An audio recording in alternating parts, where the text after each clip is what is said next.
Let's all stand together, please, for the reading of God's Word this morning. This morning we are in the book of Ecclesiastes. So Ecclesiastes and chapter number 5. Ecclesiastes chapter number 5. We will read responsively, please. I will read the even verses.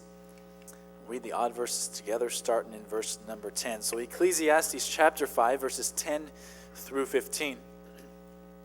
I'll begin reading in verse number 10. Ecclesiastes 5:10 says, "He that loveth silver shall not be satisfied with silver, nor he that loveth abundance with increase. This is also vanity. When goods increase, they are increased that eat them. And what good is there to the owners thereof, saving the beholding of them with their eyes? The sleep of a laboring man is sweet, whether he eat little or much, but the abundance of the rich will not suffer him to sleep. There is a sore evil which I have seen under the sun, namely, riches kept for the owners, therefore to their hurt. But those riches perish by evil travail. And he begetteth a son, and there is nothing in his hand. As he came forth of his mother's womb, naked shall he return to go as he came, and shall take nothing of his labor, which he may carry away in his hand." And let's go to the Lord in prayer. Lord, we thank you for another Sunday. Lord, we thank you for another opportunity, another week to open up your word. And God, to hear preaching from your man. And God, I pray that we'd also hear from your Spirit. And God, help us to have open hearts, open ears, open minds to hear what the Spirit says to our church this morning. Bless us. Thank you for this time. In Jesus' name I pray. Amen. You may be seated.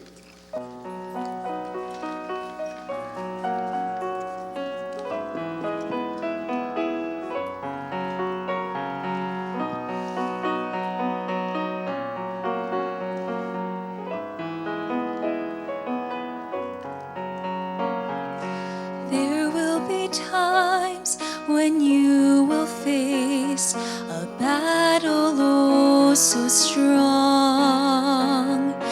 You will feel like giving up. Your strength is almost gone. But do not be discouraged when the storms around you fall. Just bow on your knees and pray to the Master you must call. Run to the Lord, He'll deliver you. Just call on His name and be restored again.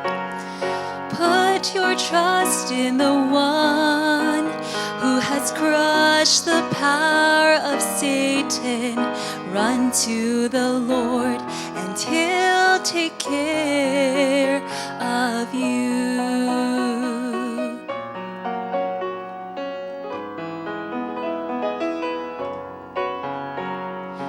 There have been times in my life when I almost could not stand.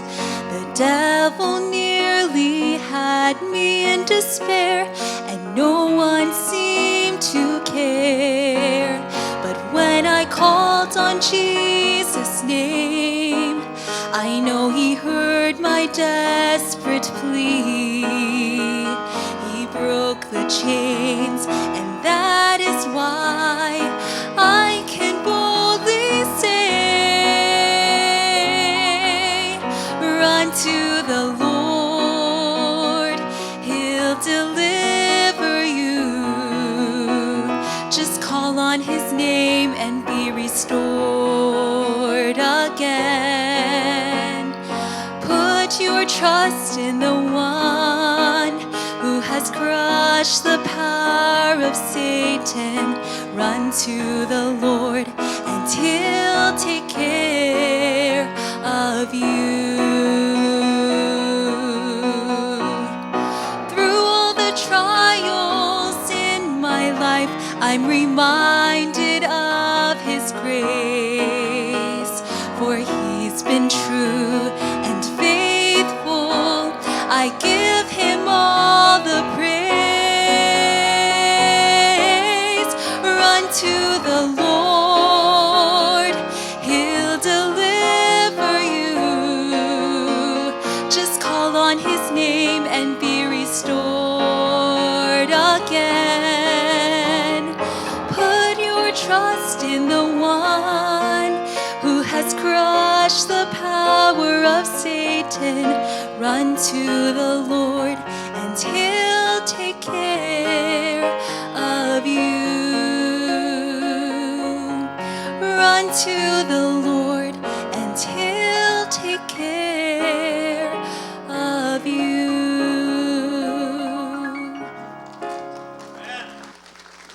All right, thank you for that. We are, of course, as we're preparing for our building offering, we are back in our series we're doing on Ecclesiastes, because this kind of goes with it as we think about giving and we think about our mindset when it comes to giving. A lot of times we don't give because we don't have the proper mindset about what we have and what God has given us. And I want us to kind of look at that this morning. Next week is a big week, and it's very important that we as John said, how that was a good illustration. How in are we on this thing? Are we going to be in for 25 cents, or are we just going to give someone a pat on the back? Although I don't want you to be in on 25 cents, okay? You can use a 25, but let's move the decimal point out just a little bit farther there. Thank you for that. But very important. But the reason people don't give, the reason sometimes we don't give is because we have wrong philosophies, we have wrong views about money and possessions and the things that God gives us to steward. Solomon, as I've mentioned, of course, in this book, we're looking at him because, to be honest with you, he was a confused Christian because he wasn't living for God. Now, the reason it's good for him that he wrote this book is because he was on both sides of the fence. And so when he's writing, he can really share some thoughts that would be helpful to us. Now, when it comes to the subject at hand, which is money and materialism, Solomon knew a lot about that. Solomon made a lot of mistakes in many areas of his life, and he paid dearly for most of them. Solomon would be a great voice, or is a great voice, on financial decisions because he made both good ones and he also made bad ones. Most people are not good with their finances, which is sad because we have to deal with it all of our life. Okay? Whether it's just dealing with what's on our plate in our life or using what God's given us to be a blessing to other people. Most people could use a financial advisor. Years ago, we had a man in our church. We were over on Pacific, and this was in the early days when I first started the church, and money was very, very, very tight for us. And he kept wanting to meet with us, and he's like, I want to meet with you. I could help set up a plan. I'm like, you don't want to meet with us? I said, there's no plan right now. We really, our income is probably a little less than our outgo right now. We're working on that. He goes, oh, no, everybody tells me that, but I can help you. And I'm like, no, you can't. And he's like, come on. I said, okay. So we had him over for dinner. And he came over to our apartment. We were living in an apartment, and we sat down. I gave him all of and we didn't have any debt. We just had bills. And here's how much we're making right now. And here's the thing, all that. And he sat down. He talked about a bunch of things. He goes, oh, okay, I'll put something together for you. And he never got back with us. I told him that it was a struggle. There was nothing extra there. But we can all use a financial advisor. Solomon's a good one. If anybody knew about money, it was Solomon. Not only did Solomon have money, but Solomon had everything that is associated with an abundance of money. The problem was eventually Solomon didn't just have money, the money had him. He started out well, and it didn't go very well for him. Solomon can be a great person to get financial advice from because he had good intentions. Solomon started out well. He took all that. He saw his dad, and his dad had even though his dad could not build the temple, his dad had laid up an abundance to help Solomon for the building of the temple. And Solomon came in and was great at first. But eventually he swallowed a lie. The lie was that that what I have, what I'm making, and what I possess can bring me happiness, and that's just not true. We call it in America the American dream. The fact of the matter is, if most people were honest, the American dream turns out to be nothing more than a nightmare. And then Solomon paid the ultimate price for his bad financial decisions. We saw it in the very first lesson probably the second or third message we preached, where Solomon ended up hating his life. Solomon ended up complicating his life. Many reasons, and one of the reasons was because he had this wrong materialistic mindset. But the good thing is, he left us some advice. He wants to help us with this. It's priceless because of who it came from. So today, if Solomon were speaking as he is from the scripture, he would tell us one thing very, very clearly. Avoid a materialistic mindset. A materialistic mindset is the mindset that what I have in life, my joy in life, my enjoyment of life, what's important is dependent upon how much money I have or how many things that I have. But it doesn't work. And so in the verses we read, Solomon is giving us some facts about a materialistic mindset. He's telling us what it does not do for us. Because everything in our society is, if you had all the resources you wanted, you would ultimately be happy and live the life, and it just is not true. Materialism doesn't work. So what are some of his truths that he's teaching us today about what materialism does not do for us? Let me give you several this morning. First of all, Solomon mentions that materialism doesn't satisfy. Verse number 10 says, "He that loveth silver," next four words, "shall not be satisfied with silver." In fact, the thing that they love silver. That very thing that they loved, and you love something, you think that it's going to help you, and it's going to be the thing that brings satisfaction. He goes, it doesn't satisfy. That silver that you love is not satisfying to your life. If money and possessions and silver and gold and all of that could satisfy, then the most satisfied man that ever lived would be Solomon, and the book of Ecclesiastes would read just a little bit differently. There'd be a lot of, this would be a happy book. It's not a happy book. Fact of the matter is, it's a bit, it's a bit confusing.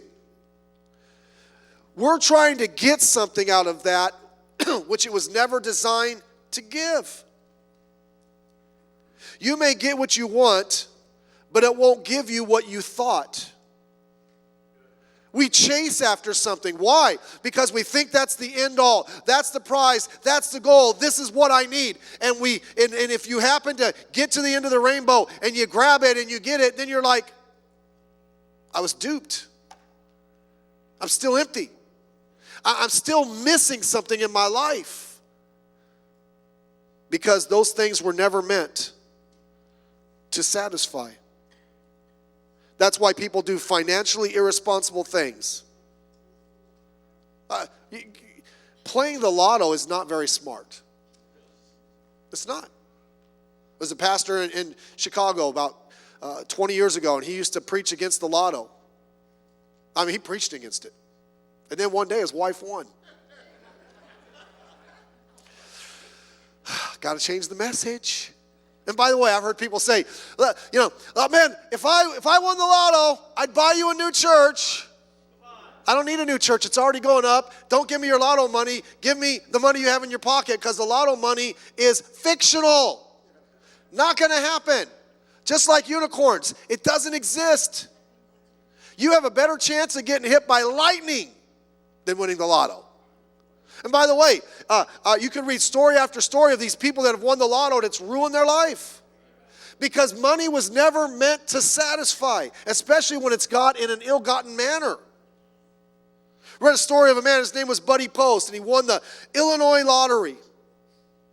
And because of that, his wife left him so she would get his share, and his brother tried to kill him to get his share. Didn't work out for him. But the reason we chase things like that is because we think that money satisfies, and money never does satisfy. You can own the nicest things. You can have the biggest bank account. But it cannot satisfy because God has made it very clear in His Word that was never the intended goal. It's just a tool. It's just a tool. Secondly, He tells us that materialism doesn't stop. In other words, it's never enough no matter what you get. Look at verse 10. Nor he that loveth abundance with increase. This is vanity. If you love I gotta have more. I gotta have more. Now that's a mindset. Now it's like I gotta have more. No matter how much I get, it will never be enough. You know why? Because the more you have, the more that greed kicks in. By the way, and you don't have to have money to be greedy. You can be poor and be greedy. But no matter how much you get, if that's the kind of mindset you have, it will never be enough. Part of it is it doesn't satisfy, so sometimes we get it and we think it doesn't satisfy, therefore I need more. That's not how it works. Who you are as a person should not be tied up in how much money you have or things you possess. Just seems like the more money a person has, the more successful they are, kind of sometimes the worse person they are. Well, you look down on people. But we always have to have more. Someone asked Rockefeller, how much is enough? At one time, the richest man in America, and you know what he said, just $1 more. Remember, there was a basketball player many years ago, Latrell Sprewell. He had the IQ of a brick, and that's really offensive to the brick. He was holding out for it, and he was not a superstar by any stretch. He was, and this is many years ago, probably the early 90s. And he wouldn't play for $12 million a year. And he wasn't a $12 million. And they asked him why. He goes, I got to feed my family. How many of you, let's be honest here today, you could feed your family on $12 million a year. And it would be good, too. I'm telling you, I'd feed my family and everybody else's family. Remember, Patrick Ewing, they were on strike. The NBA was on strike, and they're like, you make a lot of money. Why would you guys want more? And he said, well, we make a lot, but we spend a lot. Like, brain surgery. Wow. Once we start living for accumulation, accumulation will never stop. Look at Solomon's life. That just spread out to everything he did, right? No matter how much he had, and Solomon had a lot, he always wanted just a little bit more. Just a little bit more money. Sending all these boats out and all these things coming in. He wanted more women. One wife wasn't enough. 10 wives weren't enough. 150 weren't enough. 650 weren't enough. He had some serious issues working in his life. More possessions, more power. So when we live in that mindset, that's our goal in life. You may achieve that goal. You'll just move it. Doesn't stop. Next, materialism doesn't save. What do I mean? I mean this. The more you have, the more you will use. It just has a way of flying away. Verse 11. When goods increase, in other words, you're starting to get abundance, you're having more, what does it say? They are increased that eat them. In other words, the more you get, the more that's being spent, the more that's going out. I mean, you live on a certain budget now. If I just had whatever, more, if you did, you know what would happen to your budget would kick way up. This is how people are. The things you have to pay for. Money, you can't save it. Sometimes it's people or family members that help with this, right? There's a man, I saw a story, and he was a very successful businessman. He had a good business, was making good money. For some reason, he played the lotto, and he won. Well, when people saw he won over like $300 and something million, they decided they wanted to get a hold of his money, so you know what they started doing? They started suing his business. Frivolous lawsuits. He had like 400 lawsuits in a year and a half. That's just how it is. When money comes, it's just sometimes it can be an issue. I was listening to radio a few months ago, and they were interviewing Reggie Bush, former football player at USC, played in the pros, and they were asking about certain players. And Reggie Bush is he's an intelligent individual. He's really good with his money. And he was just talking about these players. He goes, you know what? I feel very sorry for them because when they get money, now you got all the hangers-on coming around, the leeches. He said, I had a good friend. He was my best friend growing up, and he was like our family member. And he was stealing from me once I got my contract. People treat you different. But also, our mindset is different. Remember, a few years ago, I read, and they did a survey, and they asked people, how much money would it take for you to be happy? In other words, for everything you need to be taken care of. And they found out something very interesting. No matter how much money a person made, the amount that they made that they said they would need to be happy was always exactly double to what they had. So if someone made $50,000, they said, if I made $100,000, I'd be happy. If someone made $100,000, you said, if I made $200,000, I'd be happy. Because it is madness. We just spend more of it. You go saves. It takes a hold of you. Could it be, here's a thought, that God blesses you with more so you can be more generous in your giving? See, if not, you're going to waste your money. Someone has said money talks, right?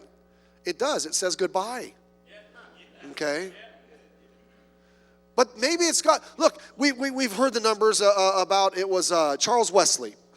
Charles Wesley made, I forget what the coin that in England is, but if it was 4 of it, he made 2. He lived on 2 and he gave 2 away. And then when he made 8, he still lived on 2 and he gave 6 away. And when he made 16, he still lived on 2 and he gave 14 away. Now, I'm not saying you need to do that. It wouldn't hurt us, but I'm not saying you need to do that.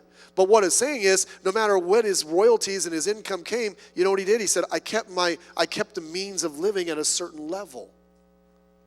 But it's hard for us to do that when we're living for materialism. Number 4, materialism doesn't settle. Materialism doesn't settle.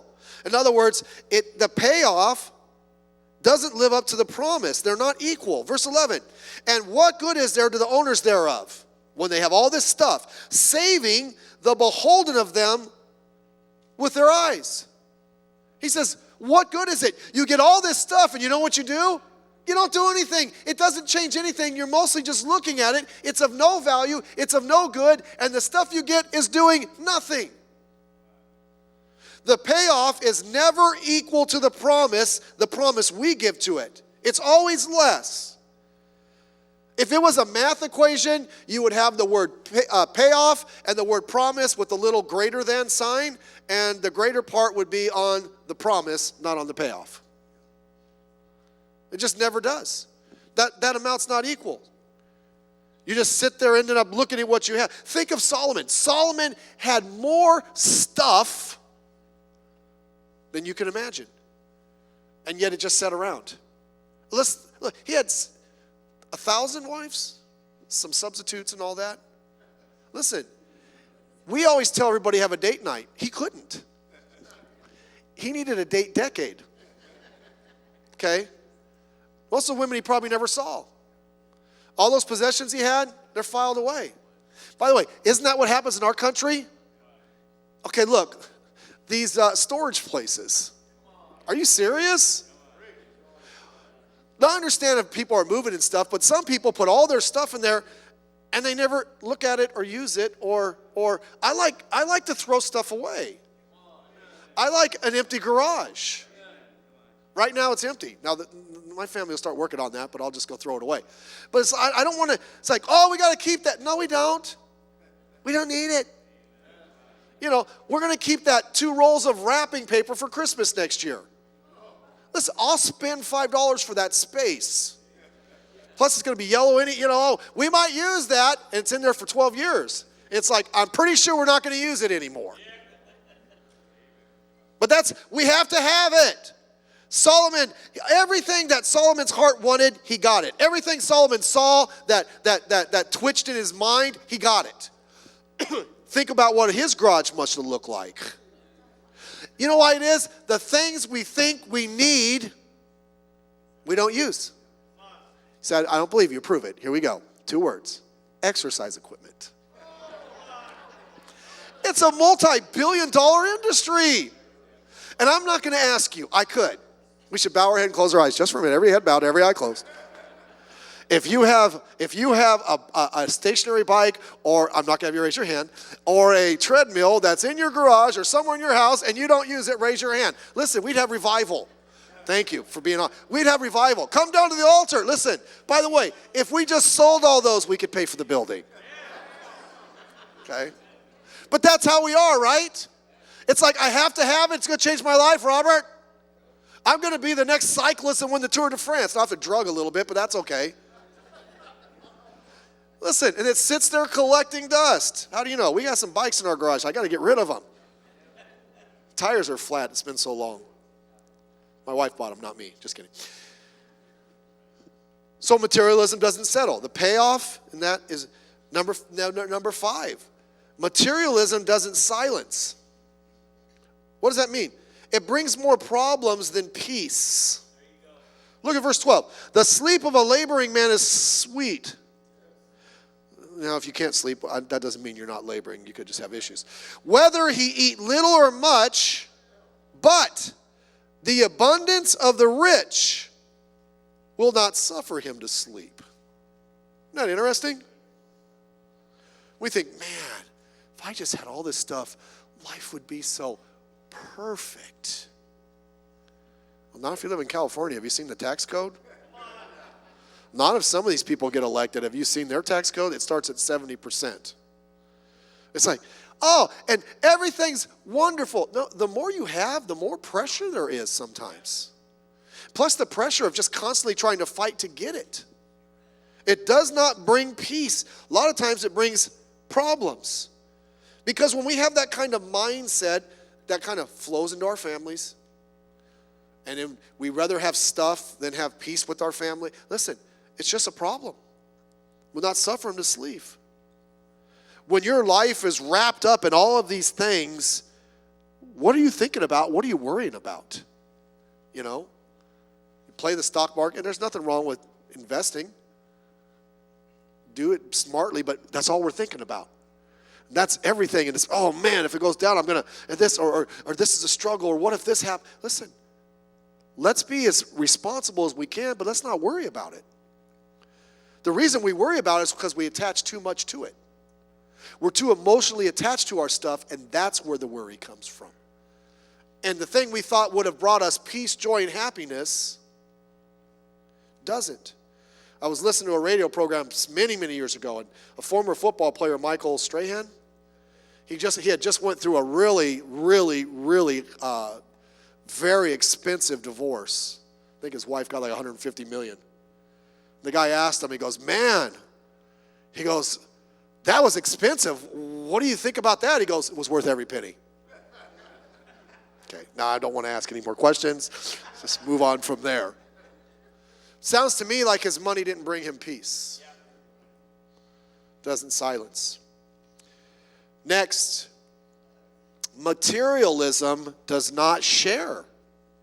In other words, you end up hoarding to the point where it's personally hurtful instead of being helpful. Verse 13, there is a sore evil which I have seen under the sun, namely, riches kept for the owners, thereof to their hurt. It kind of sounds like an addiction, right? Yeah. I don't know if we have an RU section for materialism, but we probably should. Because we have to have it. We're not going to share it. It's all about us. I love, and I'm not mentioning names, I'm not trying to be political here, but I do keep up with the news. Some of these very, very liberal politicians that want to think that we should, take everybody's money and redistribute it. Look at their giving records. Yeah. Some of them don't give. Seems like the more we have, the less that we give. Is that not true? Yeah. But it's an addiction. Percentage-wise, the more a person makes, the less that they would give. Orange County, by the way, is one of the worst in this country when it comes to charitable giving. It's one of the more affluent counties in this country. You would think the more they make, the more they would give. But that's not necessarily true. Many years ago, I saw a documentary on giving. And this was not a Christian organization. So what they did is they went to, they decided to do get some donations for some cause. It was a worthy cause. And they went to two places. They went to a very, very, very affluent shopping center. Not a really high-end shopping center where rich people shop. And they had the people stand outside there and ask for money for this cause. And then they sent another group to, I think it was like somewhere in South Dakota, outside of a Walmart in like a farming community, a very poor farming community. And they had those people stand out there and ask for donations for this very same cause. At the end of the day, guess who gave more? Just the normal people. Not the rich. You think, well, you would think some rich, let me give it. No. That's what happens. The more we have sometimes, the more we want to just keep.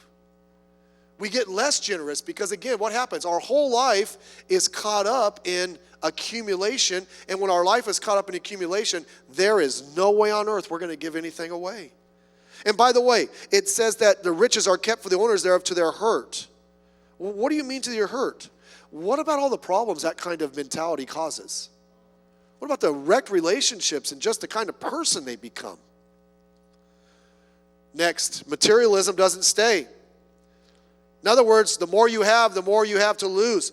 But these riches perish by evil travail. When we do use our money, because we have that mindset, we use them in the wrong way. We think that we have to have, and I'm not against, you can have something nice, but sometimes we overspend for things because we're trying to make a statement, right? Causes us trouble. The harder you try to keep something, the more trouble it can cause. Money is not forever. It's not. There used to be a credit card company commercial where they would tell you the price of everything, right? The price of this, click. The price of that, click. The price of this, click. The price of this. And then they would show you what it's for and say, but that's priceless. Now think about that for a minute. The thing they're telling you it was priceless, the relationship, they told you to buy all this stuff to get to that on credit. So the priceless thing actually did cost something. Okay? The things in life that are important are priceless. They don't cost a penny. But when we have that wrong mindset, everything revolves around money. And then lastly, and this really would apply to us when it comes to our giving, materialism doesn't stick. You're not going to keep it anyhow. Look at verse 15. As he came forth out of his mother's womb, naked shall he return to go as he came, and shall take nothing of his labor which he may carry away in his hand. All right, here we go. When you die, it's done. It's no longer yours. And now you have an eternity to face. You could gain everything this world has to offer, and you're not taking a penny of it with you. You're not. You're not. You get a casket. Oh, your casket might be a little nicer than somebody else's, but I'm guessing at that point you won't really notice it. And you won't really care. And your address is pretty much the same as everybody else. -6 grass hole, I don't know. You're buried. You're not taking it with you. See, and the problem, one of the reasons we struggle is because we don't see our resources as something God might want us to use to further eternity. Not to beat a dead horse, but we've said it over and over. You can't take it with you, but you sure can send it on ahead. But we don't see this world through eternity's eyes. And when all we see is this world through right now, the here and the now, well, of course, we're just going to grab everything we can because we're not thinking of eternity. And by the way, let me just say this, that's a really bad investment. Eternity is a lot longer than, let's just say you live to be, 110. Compare that to eternity, that's nothing. That's nothing. But yet we're more concerned about the here and now than we are about the by and by, whatever you want to call it. The sweet by and by. You're not taking it with you. Right. That thing that's defined your life will not define you in eternity. What will define you in eternity is how connected were you to God? How connected were you to God's will? How connected were you to God's purposes? That's what really matters. Did you help anybody? You know, there's a guy that was a pastor in San Diego many years ago. Many of you probably know his name. I'm not going to say it. Now he's a big-time, he quit his church to become a big-time leadership guru. Writes all kinds of best-selling leadership books. He used to be a pastor. Built a pretty good-sized church. Was actually trying to reach people with the gospel, even though he was not our type of church. He went to a church that was like ours to learn how to win people. But now, you know what his whole theme is? I just want to add value to somebody. By teaching them how to be a leader, but yet they're still on their way to hell. That was a horrible trade-off. That was a bad trade-off. Brother Fisher, they now that's their church. That used to be his church. That's their church building. Yeah. Quit the ministry. I don't want to add value to people. I want to add eternity to people. You know, I don't want to make somebody feel better in this life just so they can die and go to hell. And I'm not against helping people that need help. I'm not saying that. Don't go there. But I'm saying is, I'm not going to do that at the expense of someone not hearing the gospel. Eternity is important. And the reason we can't help sometimes is because we're so caught up in what's going. Whether it's in our giving, which is huge because we're giving next week, but some of you, it's even in serving God. You wouldn't give a minute to serve God. You wouldn't give a minute to do something for God because you're so caught up in what's going on in your life. Think about eternity. But we don't. We're so caught up in the here and now. What is the point? The point is materialism will wreck your life. How do you kill materialism? Be generous. Be given. Understand that what God gave you, yes, is to meet your needs. I'm not saying it's not, but it's more than just meeting your needs. It's fulfilling God's purpose on this earth through his church. And I hope you'll get on board with that. Let's all stand together this morning.